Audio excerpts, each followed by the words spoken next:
Hmm. Oh, whoops. Let's definitely throw this up.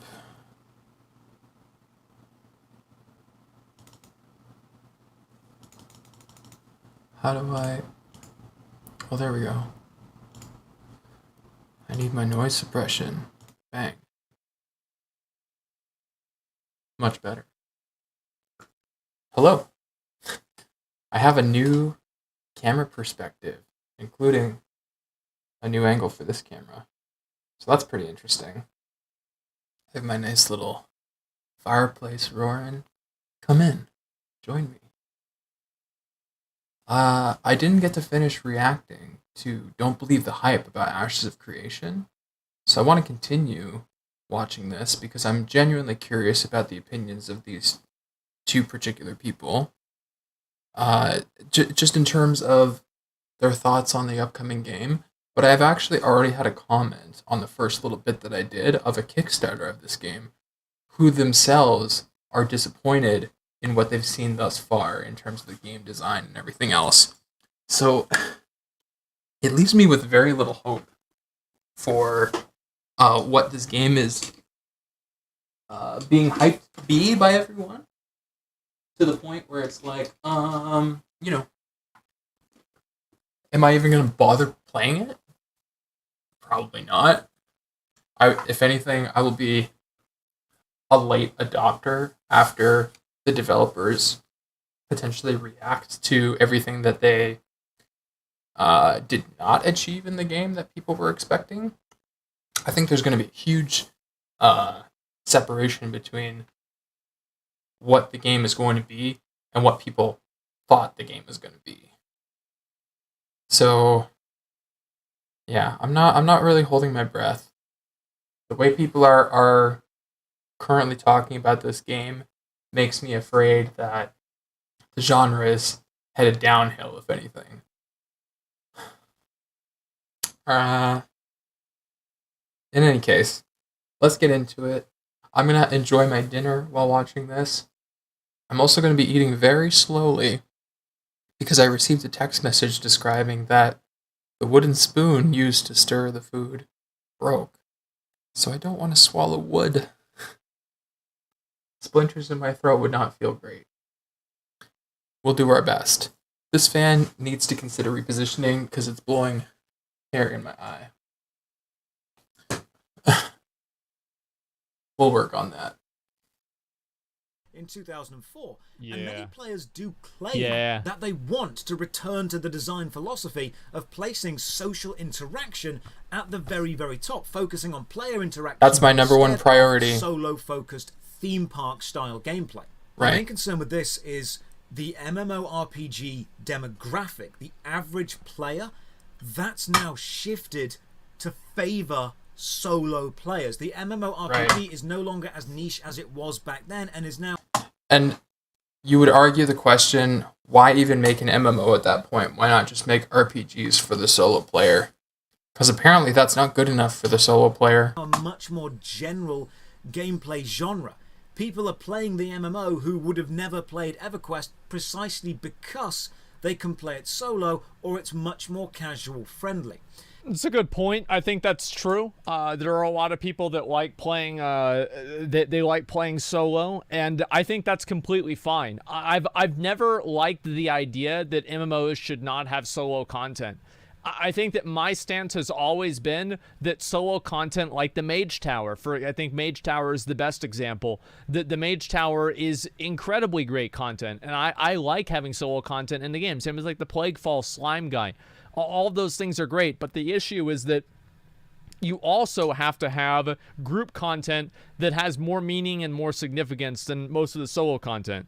Yeah. I think that's the problem that WoW has, is that solo content has ended up cannibalizing or making group content irrelevant or not as important as it used to be. I think that's the difference. The MMORPG needs to provide tools for solo players to have a fulfilling experience and to keep up with groups, because if an MMO doesn't do that, it won't survive. Now, you could argue that this solo-focused design has effectively shifted MMORPGs away from what they started as, which was social facilitators, social hubs, and moved the MMO more toward solo-focused single-player gameplay. And this, well, they had to do that because MMOs in 2003 were special because you could interact with other people online. That specialness no longer exists because everybody can do that all the time, everywhere, and people have 8 different mental disorders because of how often they do it. Like, True. it's True. much more common now. The novelty of it is gone. absolutely an argument to be made both for and against the pros and cons of that. But you do need to understand the demographic of the player base has changed substantially.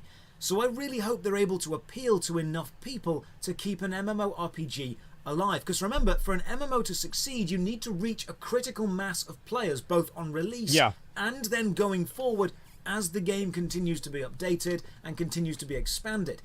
And yeah, if you can't have, it's the same as like a social network.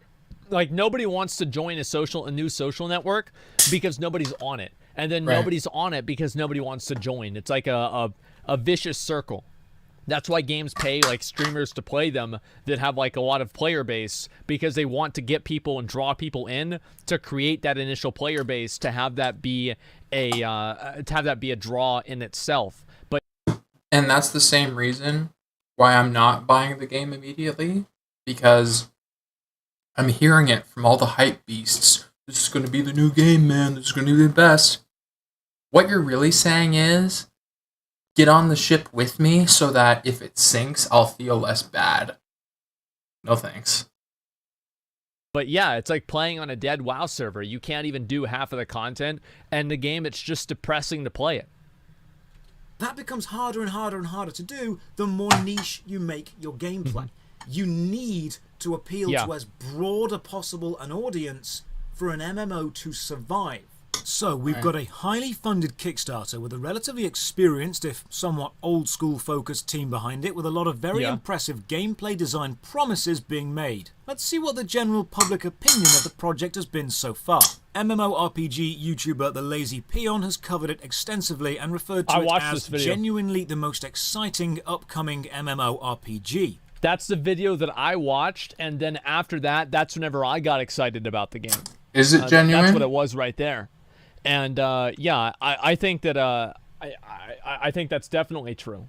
Like, and also, like, people get excited about new games. It's just what people do. I don't think that it's bad to get excited about a new game.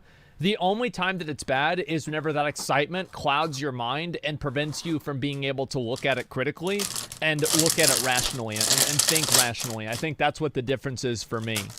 Yep. MMO YouTuber Kira TV made a video explaining how it was the hype MMORPG. Hakurai made a video showing how it could revolutionize the MMORPG genre, then another calling it the MMORPG savior. And website Massively OP reported on how the community hype for the game is reaching an absolute fever pitch. So it has reached insane levels of hype and player expectations. Well, there's also another element of this, another like factor, which is YouTube algorithm. People like, imagine, all right, 2 titles. This game might be good. Ashes of Creation, promotion. Promising game that could be fun. Or Ashes of Creation, the fucking the blazing phoenix reborn of the MMORPG soul to change our lives forever. I mean, the second one sounds way cooler, and you're gonna want to click on that. You know what I mean? You're gonna want to click on that. So you have like the other element of like editorializing and dramatizing the titles in order to get engagement. So yeah, you're gonna watch the second video. It sounds fucking cool. Riot MMO will kill every other MMO. I hope so. I mean, I don't really hope so, but like I hope it's good. I can say that. I do really hope that the Riot MMO is good. I'll be very excited to play it whenever it comes out. For this game are sky high, with many people making the bold claim it will save the MMO genre. So I have a feeling. Sorry, I don't want to pause that quick again. I guess that one guy in chat's gonna be mad right now. But I feel like people's hype for an MMO is inversely correlated with how much they know about it. So the more people know about the MMO, the less they're hyped for it. But the less they know about the MMO, Agreed. oh man, that's big. That's a huge game. This one's going to change the world. And it's like the more people know, the more they're like, you know, we'll see what happens. Yeah, the mystique ceases to exist. Exactly. I guess I'll have to go against the grain somewhat and say this. Okay. Don't board the hype train, because it never stops where you think it's going to stop. I'm not saying Ashes of Creation isn't going to be good. It could be good. It could be great. We'll look at some gameplay in a moment. We'll evaluate the quality of it, but it will not live up to the hype that you are building around it, no matter how good it is. If you expect something... It's because the reason why people build hype around things, it's the same as like Classic WoW. People build so much hype around the game, and the reason why they're looking to recapture a feeling that they used to have. So they're looking to recapture a feeling of, you know, that feeling nostalgia, of newness, that feeling of being a new player in a strange world. Me, yeah, I feel that way too, right? I always want to be able to have that experience again. Who wouldn't? It was incredible. I loved it. But the fact is that that's so circumstantial to your life that you can't experience it again. So it's literally impossible for these games to simulate the same experience that these people want it to, because the reason why those people had their experience is like a one-time thing. Yeah, you can't experience it again. Exactly. It's like going to high school. Like, you can go to high school again. Don't do that, by the way. The cops will be there, and it's a big thing. But, you know, if you let's say you could go back in time and fucking, you know, go back and you're 15 again and you're in high school, it would not be the same experience that you had the first time, because you have all this other knowledge, you have this like perspective in your life, and it's just completely different. And that's the truth. And it's the same thing with Classic WoW. Like, I can go back and I can remind myself of what it was like the first time, but it's all circumstantial and in the context of what the first time was like. To be a 5 out of 10. And it releases and it's an 8 out of 10. Yeah. You're pleasantly surprised. It did better than you expected it to do. It surpassed your expectations. But if you expect something to be a 10 out of 10 and it releases as a 9 out of 10, despite the fact it's actually objectively better than an 8 out of 10, you are garbage. Then we got scammed. Ashes of scammed. It's actually better. You're disappointed because it didn't match your expectations of being perfect. Despite being the better game, you are unhappy. Because you overhyped what it was going to be in your own mind. The exact same thing happened with No Man's Sky, but the difference was... says they're going to bring you... if somebody comes home and they bring you one taco, and it's like, awesome, this guy just brought me a taco. But if somebody says they're going to bring you home 3 tacos, and it turns out they only brought home 2 because they ate the third one, then you're disappointed. It's a matter of perspective and building expectations. Liar. True. Out of 10 or a 9 out of 10 on anyone's scale, fantastic. It'll be an extremely good MMORPG. I'm excited to play it. The issue we're seeing now, and the issue that's being created by the players, is everyone's expecting it to be this unrivaled 11 out of 10 masterpiece, a single shining beacon in the MMORPG landscape. True and real. And anything less than perfection is going to be seen as unacceptable. Yeah. And this is just not a believable or a safe place for a game to be in before it even releases. Let's have a look at some gameplay. IGN has a video featuring pre-alpha gameplay from 2018, so if we start here, we can compare changes with more up-to-date footage. We see a Excuse me. Yeah, I think that's definitely true. And overall, I've always said that make sure that you do things in context. Make sure that you look at things like, it's not bad to have high expectations for something, but it's important to recognize and be aware of those expectations and not let those expectations distort reality. And a third-person camera, health and mana of the player to the bottom left, abilities listed in hotkeys along the bottom, enemy health when in combat shown to the top of the screen with no minimap visible. Graphically, it looks fine. High polygon count, nice explosions and water effects, particle effects on display as earth magic spells are cast. The video shows a standard, high-quality, third-person action game. Over on the Ashes of Creation YouTube channel, we've got a developer Q&A with some more recent but still alpha gameplay footage. The video is an hour long, so I watched it, and here's the highlights. 16 minutes in, we see some lovely lighting and particle effects with the blue swirling vortex. 17 minutes in, we get a look at some mounts, with all the devs riding a two-tailed, black-furred fox-like thing. 26 minutes in, we see group combat. Lovely particle effects. The enemy uses an AoE, which briefly shows a red circle on the floor, and players can dodge out the way. The enemy drops some loot, and players can roll need or greed on it. The rest of the video is standard third-person group content and some nice environmental design ideas. But I think like that environmental design, like you look at that picture, that looks like a game that you want to be part of. Like, to me at least, I think it does look really nice. Yeah, it does look... Would you play an MMO with no mounts? It looks nice conceptually. Wow. Like, sure, that's an interesting landscape, but it just looks like a Battlefield map. It looks like Iwo Jima on Battlefield 2. I don't know what to say. Yeah, I really don't know what to say about that one. That's a tough fucking question, man. Yeah, I think it looks great. Like the visuals there look great.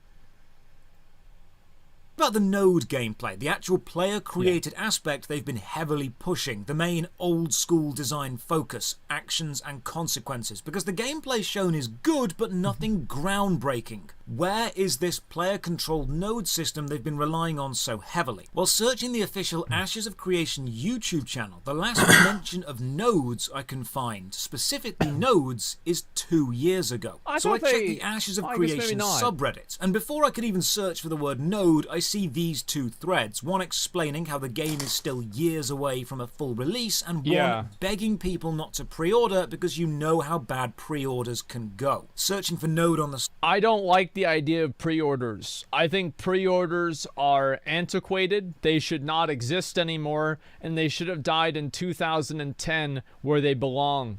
The only reason that pre-orders ever existed is so GameStop would know how many copies of Halo 2 to stock, just to have a base general head count of how many people are going to buy the game for physical inventory. Hard disk. On release. Now we're dealing with virtual products that are distributable to functionally every single person in the world, and there's no scarcity because it's a digital product that can be replicated infinitely. There is no reason for pre-orders to exist. Pre-orders are simply a way for companies to guarantee a sale on a game that has not been released, which I think is stupid, and I don't support that at all. I do pre-order games. I want to say I've pre-ordered WoW. Yep, I've done it. I think you guys have probably pre-ordered games as well, but I think it's bullshit, and I probably should stop doing it. Yeah, I should probably, pre-download. Yeah, I guess, now they let you that's the value add that the pre-orders have, is they let you pre-download the game so you can play it 15 seconds faster on release. It's just crazy. It's a hypocrite. No, the thing is, like, everybody is hypocritical in a lot of things, right? Like, pre-orders are bad, but there are some games that I know that I'm going to play that I just pre-order anyway. Like, yeah, obviously, but I do think pre-orders are unhealthy fundamentally. Like, it's the same thing as, like, almost everybody takes part in something that they want to get rid of, but they just take part in it out of convenience. Like, that's just the truth. And if you can't understand that, you probably don't spend a whole lot of time thinking. Subreddit links us to this YouTube video with some more alpha footage of the exact moment a node levels up. At 48 minutes and 20 seconds into this developer video, you can see the moment in this small settlement. It instantly upgrades to a fortified city. It's not a slow building process, it's an immediate switch, and any player... So, in my previous start to this video, we discussed the notion of a volcano that could potentially erupt on one server and not erupt on another. And I said, there's no way that they're going to make some huge fucking event where we get to watch that unfold in a realistic way, because it would melt every fucking computer that existed. It's too much. It's way too optimistic. So they say that, but we all know that in execution, it's just going to be log in one day, no volcano damage, log in the next day, volcano damage. It's like an Overwatch when they came out with Doomfist. And then all of a sudden, you go on to that. I forget the name of the map, it escapes me right now. But you're in the airport, and you see the big smash thing and the broken guard droids around. Like, pretty anticlimactic, if you ask me. Standing where a new asset is about to be placed, as the developer is in this video, is warped out, using the developer's words, of that place and put next to wherever they were standing. Well, I'm completely fine with that. Like, if the node system is binary, where it's like, I'm assuming it's like garrisons, right? Where, like, in your garrison, you build each different building, and you upgrade your garrison from, like, level 2 to level 3. It's just a complete change. There's no, like, oh, I build up, you know, my walls a little bit. I have to farm out some bricks, and I have to get mortar for the bricks, etc., and build these things up continuously. Like, it's just not realistic to expect something like that to happen. Of course not. But people are interpreting all the fancy wordsmithing of the advertising and marketing to be such, which is why it's so hyped, and it annoys the shit out of me. Now, I do think there are some circumstances where this does actually occur. I'll give an example, is Valheim. In Valheim, you slowly build up your base, and in the nature of building up your base, you unlock different things like higher comfort levels for being able to get more. Is Valheim an MMO? Rested experience, being able to craft better quality things from your crafting bench or your smithing shop or whatever the fuck it is, and you're able to do that. So Valheim actually, I think, is a great example of incremental player power progression that's visual and not just a binary change, but it's also a much smaller scale game, right, than MMO with like hundreds of people in the area, and it's something that's like very, very small scale. So I do think that it exists. It's just maybe not realistic to expect to happen in a game like this. Mm-mm. It's not possible in an MMO. Yeah, I just don't know if it's possible. Video is from March 2020, so we can see the node. Maybe if everybody's running a GTX 3080 and has like the sickest new processors and like up-to-date hardware and the fastest internet connections, because in theory, that just sounds like a lag fest. The system does in theory work. It's just an immediate upgrade from rank A to rank B and an immediate graphical change. We've also got multiple YouTube channels now springing up, all dedicated to covering Ashes of Creation gameplay and class releases. I think that also, like, it's very important to understand which came first, the chicken or the egg. So these Ashes of Creation YouTube channels exist because there are people that want to watch it. So, for example, if you see a bunch of people, like there are a lot of guys, I'm sure they made Minecraft videos because they saw how many viewers like Tommy Innit is getting, or like one of these other Minecraft guys, and they want to get a piece of the action. Right. So it's the reason why these YouTube channels are existing is because players are so hyped up for them and people want to consume this content. And that's, I think, a problem with just in general society, right? It's the option 2 of what I gave of the video example. People get really, really hyped up about everything. They get super hyped up about fucking everything. It is what it is. Existence of these channels is a measurement of hype. Yeah, exactly. Just channels existing is a good measurement of a healthy amount of hype. Yeah, the channels exist, but I think the people making the channels are simply responding to a demand. Now, I just wanted to make that clear. All banking on it being the next big thing and riding that wave. So where does this all leave us now? Get the viewers. We've seen proof of third-person gameplay. We've seen some nice graphics. We've seen the node system even does, in practice, work. So with all of that, and all the bold claims the game is still making about revolutionizing the genre, where are we now? If you're excited for Ashes of Creation to release, then I'm excited for you. But I also want to issue a call to reason.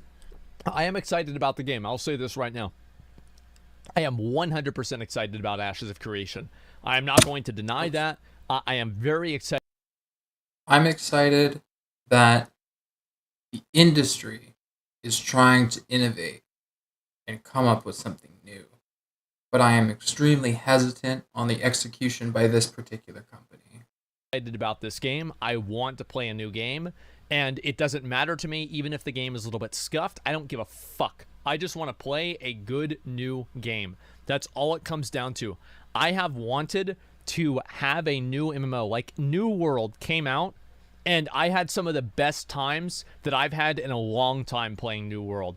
I made friends, I had a new experience, and honestly, I'm going to be real with you guys. There's a part of me that likes playing these games on stream, but there's a specialty. There's something special about me just being able to sit in my room by myself, playing with people, experiencing the game as a real player. And that felt good. Was New World the same as Classic WoW? No, it wasn't. But like, I loved the music of it. I loved a lot of things about New World. And the thing is that I am excited about Ashes of Creation because I can, just for a brief moment, remember how it felt. Yeah. I'll never re-experience it, but I can remember it in a more visceral way. And I think that's what's so special about it. That's what's special about these games, is that you get to have that thing that you remember. It's like you go back and you look at, pictures of you and the boys from back in the day. Like, obviously you're not doing it still, but it still makes you feel good. And I think this is just a more involved and interactive version of that. It's still early days in the development. And while Ashes of Creation is probably going to be good, if it follows player feedback and it follows a decent development schedule, it might even be great if they take their time and make the best game they possibly can. Will it be able to stand among the big five? Will it be able to stand up there with the Elder Scrolls Online or Final Fantasy XIV or RuneScape? Who knows at this moment? Here's what I'm semi-expecting with Ashes of Creation. I am semi-expecting a potential, not semi-expecting, but like I'm prepared for this, is a No Man's Sky situation where the game initially... What did I say? Just like No Man's Sky, where it was so hyped, but the difference is, well, you know what? I was going to say the developer overhyped it, but it wasn't really. If you look at the video from the internet historian, The Engoodening of No Man's Sky, you come to learn that, like, the developers were kind of forced to, well, they weren't forced, but they were often pressured into, trying to hype the wrong aspects of the game that weren't originally designed. And I guess they wanted to say that's what their game was going to be, but it was far too ambitious. And many of the things that make the game good now didn't come till much later. So I think that was the last time for me that I ever boarded a hype train, because I had brought so many people onto that hype train as well, and I was not impressed with the result of that. So at the end of the day, don't pre-order games. You're just enabling the problem and exacerbating it into perpetuity. We should buy games when they're ready. Enough of this, like, we trust you and we're gonna pay you in advance to make the game good, because that just invites laziness and disappointment. It comes out, it has a huge amount of hype, the game can't follow through and live up to the hype, and then people leave, and then the game slowly gets better, and then it grows the player base over time. I think that seems possible. Jeff, I don't believe you guys. I don't believe you. I will watch it. I will. Can I at least finish the video? Then I'll look at the Jeff thing, okay? The single biggest issue the game is facing right now is not developer contact. It's not updates. It's not communication. It's player expectations and the unrealistic level being placed upon it. Please remember games like No Man's Sky, Cyberpunk, Wildstar, Duke Nukem Forever. Duke Nukem Forever. I forgot about. WildStar, everybody, this was like back in Cataclysm or whenever it came out. Everybody thought, I remember, dude, like, you know who I watched for WildStar back whenever the game originally came out? Towley. I watched Towley play WildStar. And even me, right? I was an idiot back then. And I was like, wait, dude, Towley's like the big WoW guy. And now Towley's playing WildStar? Oh, fuck, bro. Is the game dead? Shit, bro, what? And, you know, like, that was the way I felt about it. And Duke Nukem Forever, it couldn't have been good. Like, Duke Nukem Forever could never have been good. If Duke Nukem Forever should have been Doom Eternal. It should have been Doom Eternal with sexist jokes and more cigarettes. Or, sorry, cigars. That's what it should have been. I know, fucking dogs, right? I hate those fucking dogs. So I fucking hate those dogs. First version of Final Fantasy XIV, first few months of the Elder Scrolls Online, Spore, Fable, I hate them. Diablo 3, hell, even Guild Wars 2, when it released, it was hyped beyond belief and then met with disappointment despite being a very good game. When you overhype games, yes, you create a situation where it's a no-win even situation. If the game is great, it's never as great as you thought it would be in your mind, and you're always disappointed because just of this. That little bit. Ashes of Creation has so far shown us it's not only got the funding, but it's got the team behind it to make it a reality. And they've been releasing consistent updates showing us progress. So, unlike most Kickstarter MMOs, I believe this one will actually eventually end up existing. It's got some pretty lofty aspirations, and claiming it's going to revitalize the genre, that's bordering on arrogant. Meaning, people aren't going to fork over a bunch of money and then it's just never going to come to fruition. What was the game that I paid into? It was called Repopulation. And Repopulation? Trash. Dead game. From the start. What a waste of money. What? But it probably will be a decent game. But stop hyping it up. And you're probably going to enjoy it a hell of a lot more. Yeah. You know how games like Valheim just came out of nowhere? And I'm literally just going to, like, if I ever play it, I'm just going to be like, this is just its own game. I'm not comparing it to anything. I understand that it's, like, independent investment and Kickstarter funding and blah, blah, blah. I'm not going to hold it on a pedestal that it doesn't deserve to be on until it deserves to be there. Ended up being quite... It's probably going to be several patches down the line, if anything, when it actually gains some traction and has a response from the developers as a result of players playing it. But until then, it does not deserve any of the praise that it's receiving. It just looks like any other MMO. Quite good, and we all liked them. That's because no one expected it to be perfect. Right. We were just happy with a really good game. I think Valheim's a great example. And another example is Apex Legends. Apex Legends just came out one day, and it's not like everyone was like, bro, dude, are you sick of playing PUBG? You're getting shot through the wall? Maybe you can't build and crank 90s like Myth can? Well, guess what? Maybe you die to fall damage like Myth did? Well, guess what? We got a game for you. Apex Legends. And everybody's hyped up about it. Everybody's so fucking happy about it. It's great. Anthem's another great example. Myth, I like Myth a lot, okay? Like, is a great example of a fucking game that just got hyped like crazy. Bro, it's like you get to be your own mech, but you got like a suit, you fly around. Fucking idiots. I got no. I'm not. It was Terrible funny game. the fella died to fall damage, right? That one time. But like, I like Myth a lot. Anyway, so all I'm saying is like, this has happened before, and I think games that have no expectations going into it always turn out to be better received. I think he's totally right, with Valheim being a great example.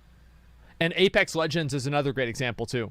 Right. Avengers game? Yeah, it didn't matter how many times they paid streamers to play the game. Nobody gave a fuck about it. If we keep expecting Ashes of Creation to be the savior, we're going to be disappointed. The player interaction that it's discussed, the building, the establishing of trade routes, the cities and the player creations, That does concern me. We've seen things like this in Albion Online, where it often means higher level players I've actually hang meant out to play at that the game. PvP zones and gank the new players the moment they step into any kind of PvP territory. Yeah, Yep. that happens in Classic WoW too. Like Classic you got WoW. the rogue waiting on the border with fucking. He's waiting on the border with he's got the Hungry and Cold and fucking Kingsfall, and he's sitting there waiting on the edge of Westfall and Duskwood, and the moment that he comes, the moment that level 23 walks across that bridge, ba ba ba ba ba ba, and he's dead ass. And he's dead ass. That's exactly what happens. It's bad, but it's the way it goes. Oh, yeah. Read Steven comments on the video. I'll look at it in a minute, okay? I'll look at the Jeff stuff afterwards. I still don't believe you guys. Like, y'all been telling me all day it's been my fucking birthday. It hasn't been my birthday, and y'all expect me to believe Jeff Kaplan left Blizzard? Get the fuck out of here. We've seen in Shroud of the Avatar how when you give players the ability to Doesn't know. construct anything, they just make garish monstrosities in the overworld, immersion-breaking structures. Yes. Even though it's unrelated to the subject at hand, I'll tell you why Jeff Kaplan left. Because he knows that his games are dying. WoW, Overwatch, dying games.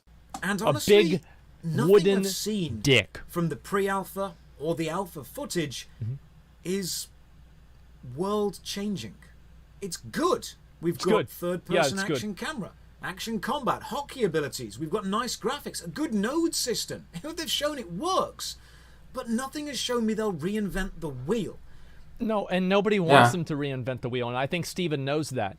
I can't get over the fact that I feel like numbers in some games, like being able to see the numbers of the damage that you're doing, to me is such a core important principle that I want to see the games have.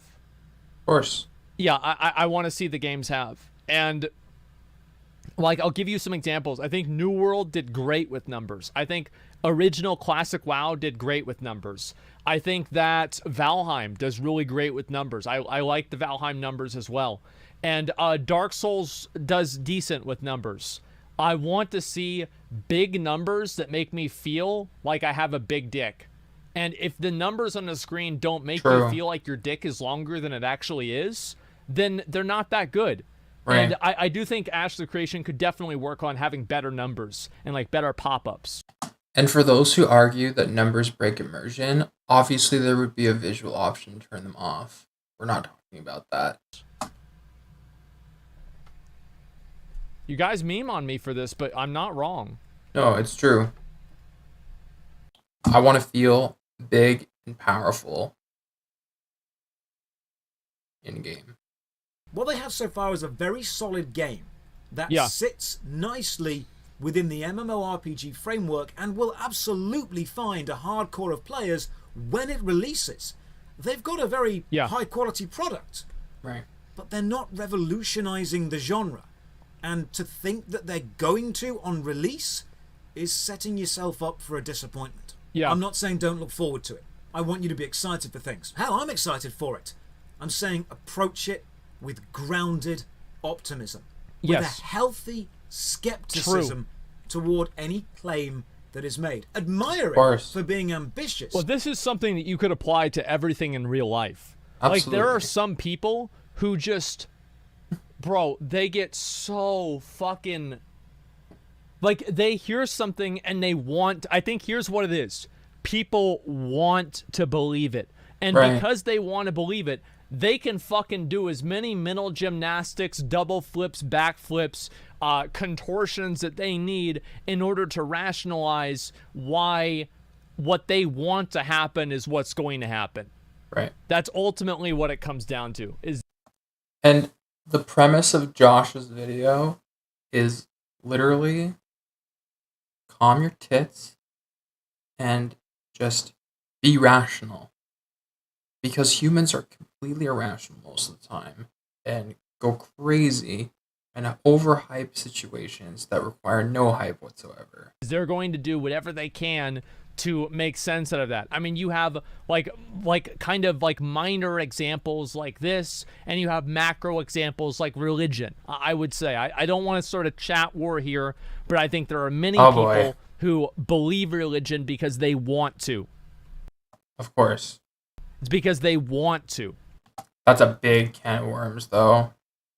With your chat, why on earth would you want your chat to go to that subject? You silly person. You're just asking for it, Asmongold. Anyway, It's not because there's not let the an chat do what objective they will. basis on what they believe. It's just they want it to be true. And admire it for being pretty. It looks I good. don't, I'm not. I'll look at But the don't Jeff thing put afterwards. it Okay. on a pedestal yet. Not Yeah, until it's been yeah, released for a exactly. few months Yeah. or a few years, True. and it's settled into its actual True place and real. within the MMORPG sphere. Let it release. Let the players evaluate it and see where they think Let it it belongs release. in the tier of quality, and then let 100%. it continue to have a life as long as it can sustain. Right. Yeah, it's not going to be released for a few more years yet, and maybe it's Probably. going to be here to stay. Who knows? Hopefully it won't be another flash in the pan. But you're not helping crack anyone pan. by hyping it up as the next big thing before it's even released. Remember that everyone was super... I think it's so. What he's saying is definitely true, and I think it's like a very delicate line to walk, especially as a content creator, whenever you're evaluating and giving attention to something new like this. Because obviously, I'm excited for it. Like, being a content creator doesn't mean that you don't have any feelings. Like, I see a game like this, and I get excited. I'm like, wow, this is really cool. And here's the problem. So that was a 22-hour-old video at the time of Asmongold watching this. Currently, the like-dislike ratio is 3.6k to 100 down. 103 people don't like this video because he's telling people to be rational and not overhype the game.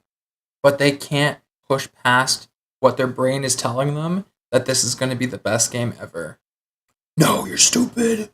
Fuck you. This is going to be the best RPG MMO in the history, and nothing you say will change that. Nah, nah, nah.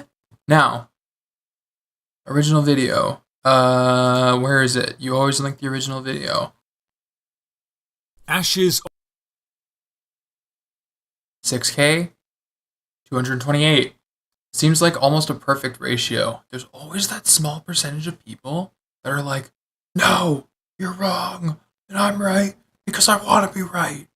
Because if I'm wrong, then everything they promised me was bullshit, and this game sucks. And it's like, no, the game might actually be decent if you just calm the hell down and realize that it's not going to be everything that you want it to be. And like, I personally am excited. This is not, it's his persona. It's his that's not really what he's like. No, I'm really excited. I'm happy. And whenever I see things like this, obviously I get excited. And, conveying that excitement to the viewers is important to do, but of course you always have to measure it. And Yeah. I think the issue is that sometimes you have so much hype that goes one direction. You have people that make videos like this just to kind of bring things back into context. I think it's okay to get hyped up, but not to create unrealistic expectations. hyped for And I'm gonna look Albion into Jeff's Online. stuff. And while that has found a substantial and hardcore player base and is still definitely a healthy population size, it's not the world-dominating force that everyone claimed that it would be. Yeah. So I say again, look forward Healthy to Ashes optimism. of Creation. Healthy optimism. But don't board the hype train. Right. It never stops where you think it will. I look forward to playing Ashes of Creation on release. I wish the devs all the best, and hopefully I'll keep up with its development cycle. Well, I But will too. I'm keeping my expectations realistic, and my anticipation tempered. And unless you want to be disappointed, I suggest you do the same. Cheers for watching. What are your opinions on Ashes of Creation? Are you boarding the hype train or calmly hoping for the best? Let me know. Absolutely not boarding the hype train. Can't. I guess I'll finish this out and listen to his final comments, but at the end of the day, there's way too much anticipation for this and any games that are coming out, and pre-orders definitely need to die for the reasons exactly as he said. We were still doing physical copies at the time. Now almost everyone acquires their games digitally and installs them directly from servers, whether it be Epic Game Store, whether it be Galaxy of Gamers, Steam, whatever. In the comments below, and another huge thank you to my supporters on Patreon and Twitch. You can support the channel from just £1 a month. Check the video description for links to the Patreon, Twitch, Twitter, and Discord, and as always, have a great day. The scam mode that got funded. I probably should watch that one. That's fucking funny. Yeah, I might watch that. That's great. Let me go back over here. And, yeah, 22-minute video reaching the same shit. The thing is, a lot of people need to hear this, though. Even if you might think that it might be the same shit, you need to hear this. So Steven did make a post. I'm going to go ahead and read Steven's post, and then I'm going to tell that story, and then we're going to look at the Jeff stuff, okay? Hey, Josh, appreciate the video. I tend to agree in most cases. Hyping up a game in development can raise expectations to unattainable heights and ultimately negatively impact the impression upon release of the game. With that being said, though, I'd caveat there's a clear distinction between hype and excitement. Players should feel comfortable in expressing their excitement for a game or company based on solid reasons. It's very true. Where the excitement is for things like graphics, designs, gameplay, philosophy, customer service, community interaction, transparency, etc. When projects get this type of support and feedback from fans, it enables the development by motivating developers and, dare I say, the industry in many ways. That's true. Consumers, aka players, have very powerful voice whenever it comes to expressing their content or disobedient whenever the direction of the game or project, or discontent, excuse me. And it's important to use the voice so companies can navigate better whenever catering to the gaming experiences for their audiences. So in summary, tempering expectations can be a good thing, but don't be afraid to express your excitement or support for projects that you feel are doing a great job in specific areas. Cheers. That's 100% agree. I totally agree with Steven. Yeah. For sure. Yeah, I totally agree with what he's saying, and it's 100%. Yeah, there it is. Totally agree. It's a matter of degree, and it's a matter of context. Yeah, and I mean, ultimately, that is a vote of confidence hearing from the lead developer that people should be allowed to express their excitement, because in my eyes, that means he's, slightly hinting that people should be excited because we're doing something great here. So I'm interested, but I'm like not putting an egg in that basket yet. And some people just feel this sense of like, I guess they're just prideful, where they're like, oh, I knew from the start, and you were a non-believer, you were a doubter. So, like, fuck you. You don't deserve to play this game. It's like, no, you're just a bigger risk taker than I am, I suppose. And I'm more risk averse in that sense because I've been disappointed too many times, and I don't want to waste my time or invest emotionally into something that ultimately will let me down and make me feel like I wasted a lot. So, that being said, I am very interested to see what comes of this. Steven Sharif seems like he's got a great head on his shoulders, and obviously he's organized a great team around him. I think the thing that bodes well most for me in terms of my expectations of this game are the fact that there are former team members from Star Wars Galaxies. That game was cool. I was too young to appreciate it and properly play it, but I saw what it could have been. I hope it's something similar to that and provides this real... I think what people really want is they see all their friends playing things like D&D, which is so hard to organize and set up, and then ultimately you're doing something that's really left to your imagination. And I think people want to play D&D without having all of the like setup time to invest in the game and then having to organize specific players to come play it. Whereas this can just be like an existing world where you're constantly having players come in and out and interact with each other in the same fashion. I think it's going to be a huge opportunity for the D&D scene. We'll see what happens. Anyways, we ended up doing it in 2 parts. Thanks for chilling with me through that. I'm going to end the stream, put my dishes away and such, and then